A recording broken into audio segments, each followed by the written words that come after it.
And the funny one I thought was Chuck Knoblauch. Chuck Knoblauch, shockingly, in the 90s is like top 15 in wins above replacement for a position player. Nuts. That guy couldn't throw to first base, yet was there. I just remember Royals Chuck Knoblauch. That's my strong memories of him.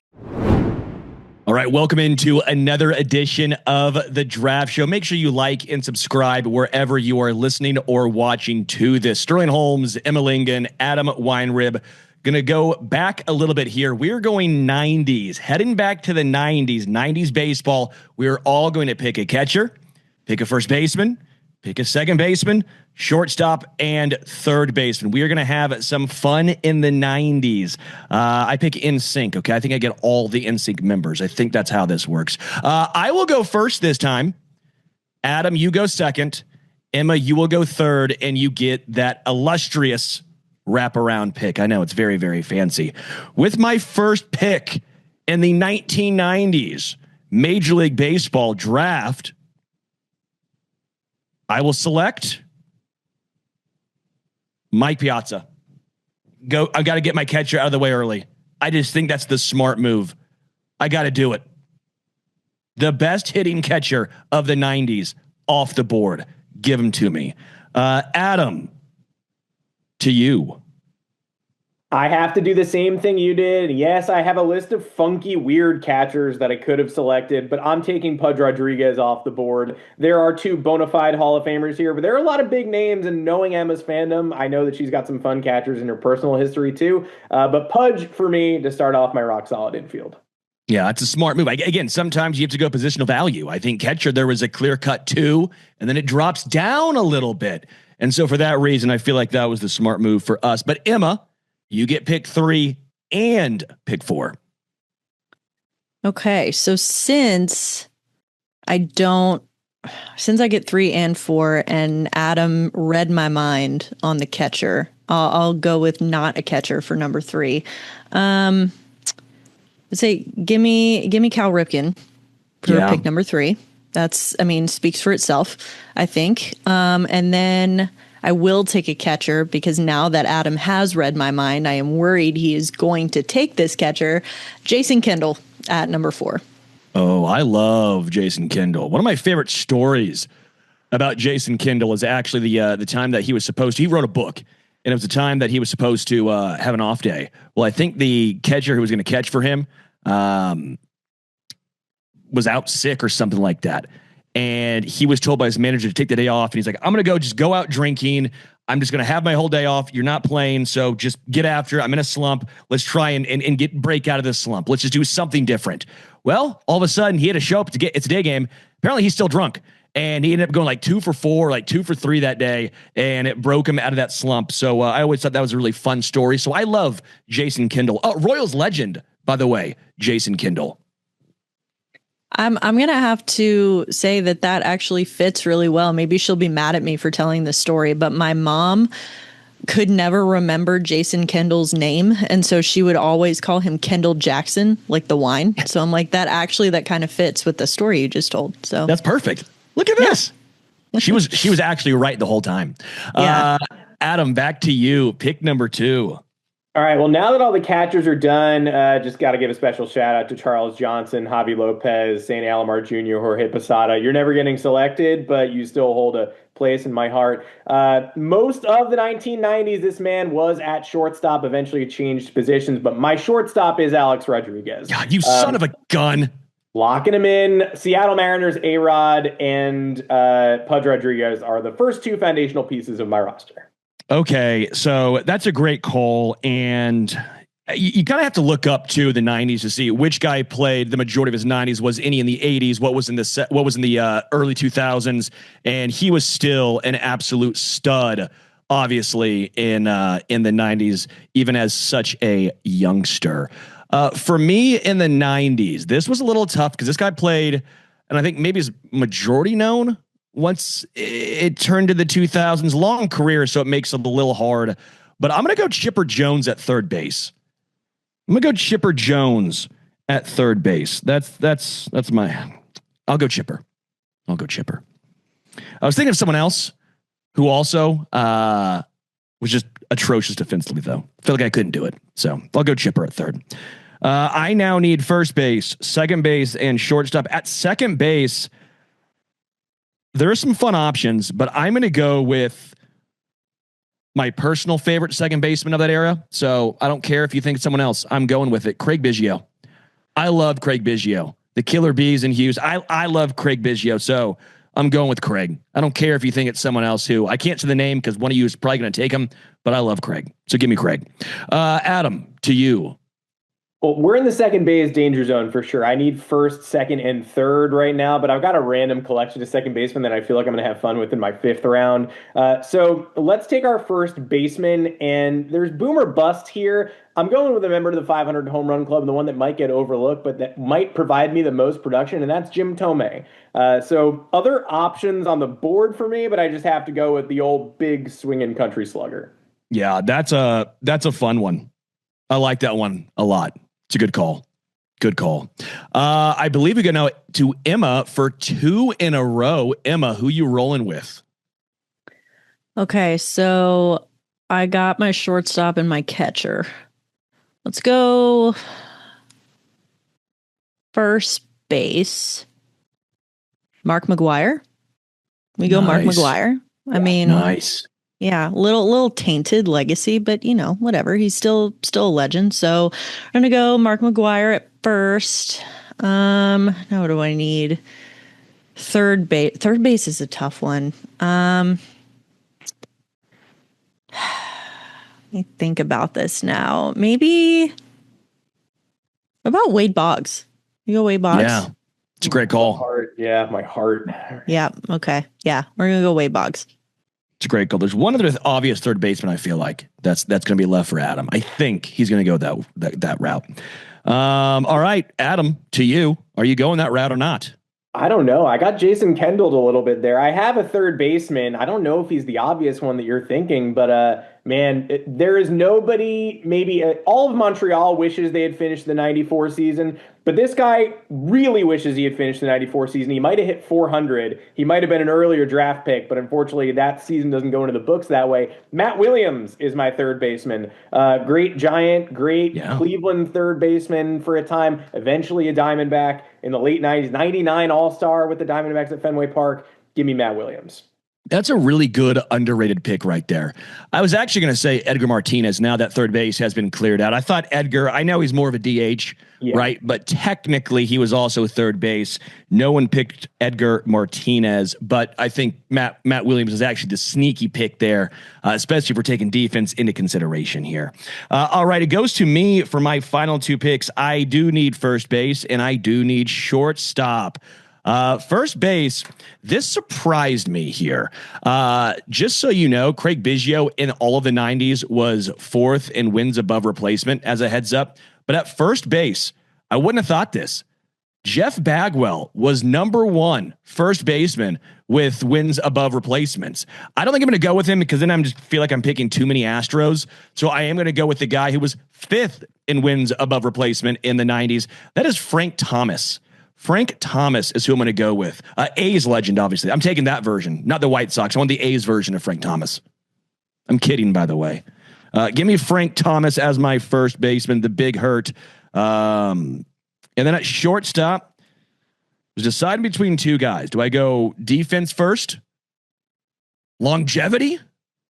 No, come on now. Give me Barry Larkin. Barry Larkin's going to be my shortstop. Love that dude. Second base is all I have left. I got a laundry list of funny names here. I know some people might throw the challenge flag here and say this man's best years were in the 2000s, but the back half of the 90s was good to him. He found his forever home, and now he's landed in Cooperstown. Give me Jeff Kent to round out my team at second base. I'm taking the chance. Let me see something. A lot of Astros, man. There were just so many Astros in that era. No, I'll give you that. He started to really pick it up in like 97. Yeah, exactly. The joining of the Giants, the 99 season, Mets Jeff Kent, not terribly memorable, but a little better than you thought he was. And then late 90s Giants, Jeff Kent, much better. And then he gets to the Astros at age 35 and 36, and OPS is like 880. And you're like, what the hell? How are you doing this? Well, it probably helps when you are surrounded by guys like Jeff Bagwell, Biggio, and maybe who else was back there at that time? Lance Berkman wouldn't have been. Hidalgo, Yeah, oh, yeah, Hidalgo, yeah. There were some dudes. All right, Emma, wrap it up. All right, I think I also need a second baseman. I'm gonna go. Maybe I'll couch this by saying that this man's best years were not in the 90s, but his career extended into the 90s. But I'm going to go with prime, which is possibly 80s, Lou Whitaker. I'm going to go Lou Whitaker. I think I figured that I was safe to leave this one till the end. I figured it probably wasn't going to get picked before me, but I mean, he's a World Series winner with the Tigers. He was an all-star. He was a Gold Glove winner, Silver Slugger. And I think he's one of the more underrated infielders from that era. And like I said, I think his career ended, I want to say, in 95. So probably not, the prime years of him there, but I think as a second baseman, that's who I would go with. I was going to say Cubs, Ryan Sandberg. I think it was also some in the 90s as well. You could have thrown. I thought the most surprising was Roberto Alomar. That was the guy I thought for sure. That's why I was deciding between Alomar and Craig Biggio, but I went Biggio. I liked him better. I looked at the WAR numbers, and he had the more wins above replacement. The funny one I thought was Chuck Knoblauch. Chuck Knoblauch, shockingly, in the 90s is like top 15 in wins above replacement for a position player. Nuts. That guy couldn't throw to first base, yet was there. I just remember Royals Chuck Knoblauch. That's my strong memories of him. Well, let us know in the chat who won. Was it Emma? Was it Adam? Was it myself? Who did we forget? Who would you have on your squad? Make sure you like and subscribe as well. Until next time, this is The Draft Show. I consider, hear me out, Dazed and Confused to be a football movie. You know why? The entire premise is on him not signing his pledge for football. That's a football movie. Come at me. Welcome into another edition of The Draft Show. Make sure you like and subscribe wherever you are watching or listening to this. Sterling Holmes, Emma Lingan, Adam Weinrib. We are going to do something a little different, a little fun here. We're getting to the movie sector over here, but there is a sports twist. Baseball movies. Top 5 apiece baseball movies. We can be a little forgiving. If baseball's played in it, we're counting it. We will have Adam go first. I'll go second. Emma, I will give you the wraparound. I'll let you go third and also start the second round off right there. So baseball movies. Adam, what's pick 1-1? All right, you scared me a little bit in saying that emphasizing that if baseball's mentioned, it counts as a baseball movie. So now that I know I'm in the 1 spot, I'm not getting another pick till 6. I'm taking the Naked Gun for murderous Reggie Jackson, for the incredible montage of the blooper reel that goes up on the big board, players getting hit by cars and eaten by cheetahs. Enrico Palazzo behind the plate. I'm worried I wouldn't get this at 6, so I'm taking it at 1-1, and I'll see how the rest of the draft falls. Incredible. I'm proud of you. Yeah, for me, it's almost like I consider, hear me out, Dazed and Confused to be a football movie. You know why? The entire premise is on him not signing his pledge for football. That's a football movie. Come at me. Yeah. My list is going to be dumb. I'm bad at movies. I like a lot of movies that people don't like, and I dislike a lot of popular movies sometimes. I'm not trying to be a hot take artist, but I'm not a movie guy. I'm not a cinephile. I don't know. I'm not that. I'm going with a childhood classic. Give me Sandlot. Give me the Sandlot. Come on. So well done. Give it to me. Emma, you get 2 picks in a row, picks 3 and 4. Well, first of all, I don't think that The Sandlot is a hot take at all. That's a classic. I mean, I'm surprised that Adam didn't take it at number 1, honestly. But Sandlot is a great one. I'm going to have to go Field of Dreams. It's just a classic. I mean, all of it. I still, I get emotional when I watch it, especially the end scene. I'm sorry if I'm spoiling it for anyone, but if you haven't seen it yet, that's kind of on you at this point. But I mean, my dad, who is alive and well, I tear up thinking about my relationship with my dad and how he got me to fall in love with baseball watching the end of that movie. So I still get emotional with it. So gotta go Field of Dreams. Also, the acting in it. I mean, Kevin Costner, James Earl Jones, just great cast as well. Then for my next pick, maybe I feel like this one's a little bit more underrated just because it's, I guess, newer in terms of baseball movies. I mean, it came out in the 2000s, but give me The Rookie with Dennis Quaid. I love that one. I think it's great. It's a great story. Again, extremely well cast.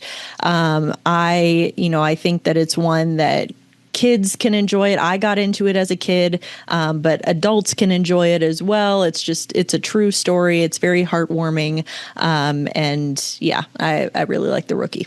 Yeah, that's a great movie. I'm with you. That's not a hot take. That's a very lukewarm take. I like that one. Good call, Emma. Back to me. I'll go Bull Durham. I feel like that's a classic. And I like to laugh. And that movie makes me laugh. So going with Bull Durham.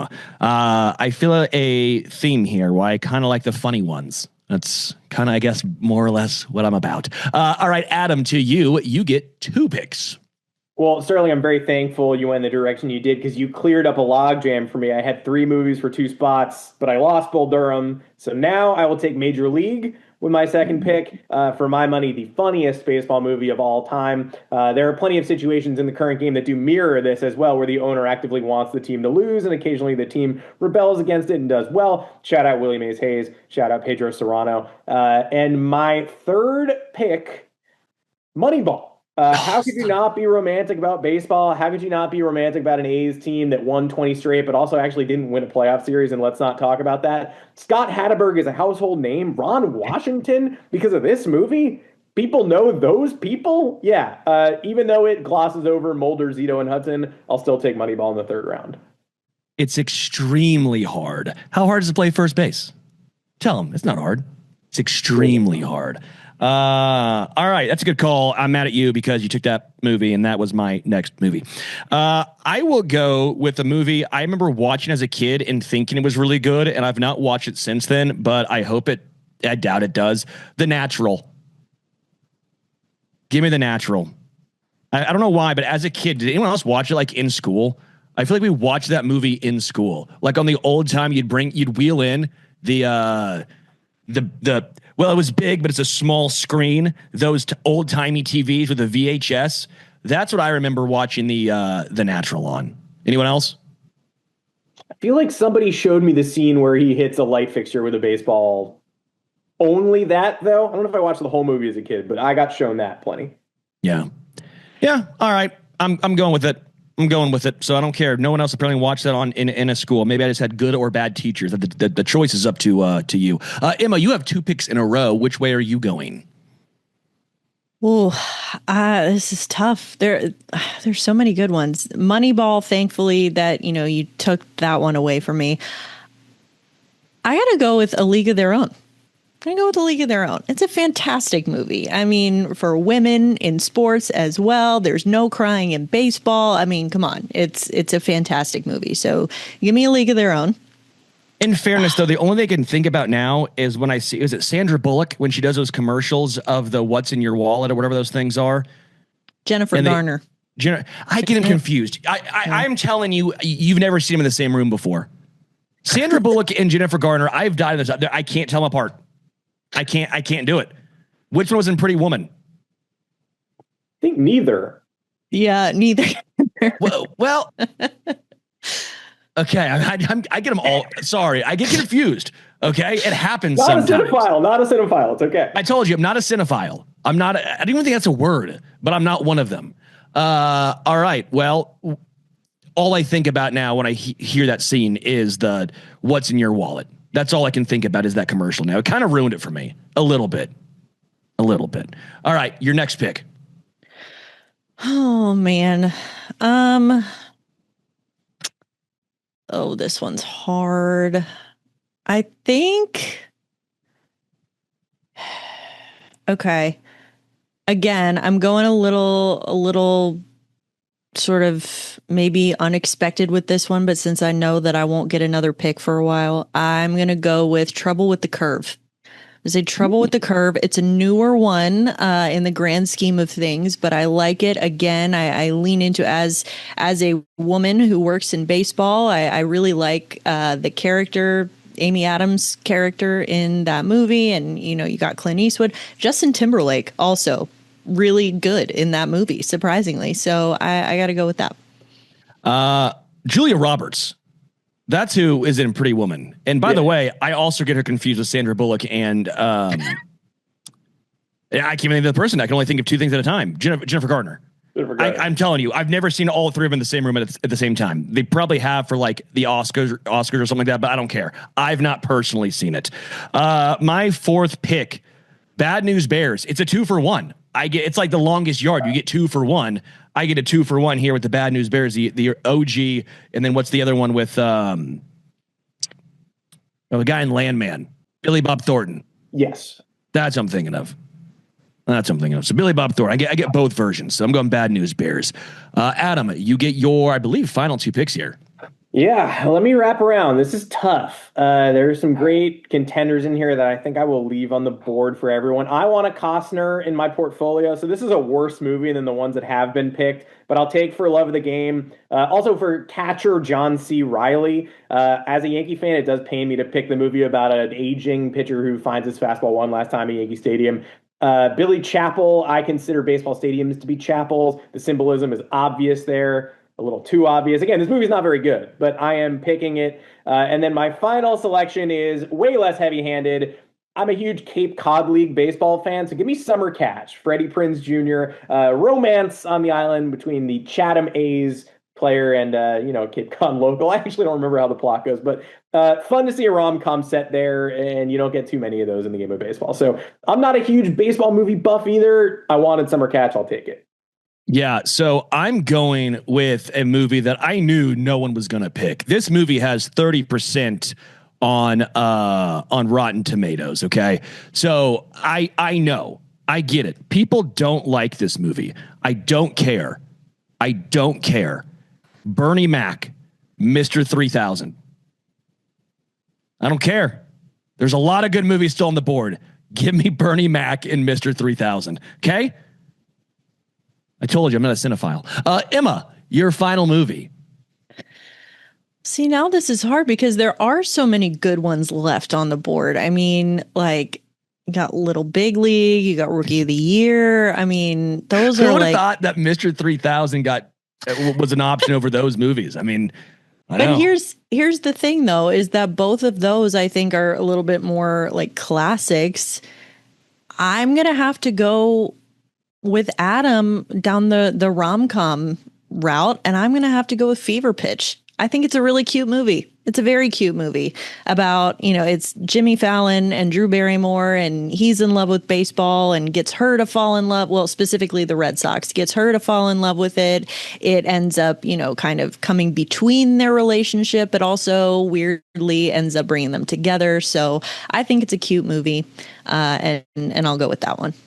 All right. We left a lot of great classics on the board. I'm sure we're getting called very nice names only in the comment section right now. Give us a review. Give us your thoughts. Let us know who won. What movies did we forget? Sterling Holmes, Adam Weinrib, Emma Lingan. Until next time, we are out. I'm going to go ahead because it's a little awkward, but I will just take you with the first pick. I am prone to... I am pro sharpshooter. I was a huge fan of yours throughout your career, and I don't want to put you in the position of having to take yourself, so I'm going to go ahead and do it. Adam Weinrib with Fansided here with Diana Taurasi. Now, speaking of your UConn tenure, obviously the school has produced a ton of mega stars. I was wondering if you might do a quick 3-round draft with me of the best UConn women's players of all time. I think we could do like 3 rounds of that. I mean, it's impossible, but I'm going to go ahead because it's a little awkward, but I will just take you with the first pick. I am pro sharpshooter. I was a huge fan of yours throughout your career, and I don't want to put you in the position of having to take yourself, so I'm going to go ahead and do it. But who would you take first overall after I go ahead and select you? Ooh, I would take Stewie. I mean, how can you not go with Stewie? I mean, winning 4 NCAA championships in 4 years. I mean, that's unmatched. That's incredible what Stewie did at Connecticut. Yeah, I'm a Liberty fan, so I've got some Liberty in my pocket I could choose to. I don't know what I'm going to do here. I think I might take Rebecca Lobo, honestly, just because I got to. The list of legends is lengthy, but if you're going to take Stewie, I'll take Rebecca. Okay, so it's my turn? Oh, yeah. Then I will take Maya Moore, which to me was set the standard on, competitiveness, bringing her A game every single night, playing big in big moments. So I'm taking Maya Moore. All right. And then you're leaving your Team USA teammate Sue Bird on the board for me. Yeah. So I will take her third. Who are you going to round out this draft with? Okay, well, I'll go this generation and I'll take my girl Paige because everyone needs a great point guard. Yeah, my toughest cut. It did not get cut, fell to you and fell onto the right team. But we could have gone forever there. I think these are two pretty unbeatable 3-on-3s. Everybody can weigh in the comments and let me know where we land.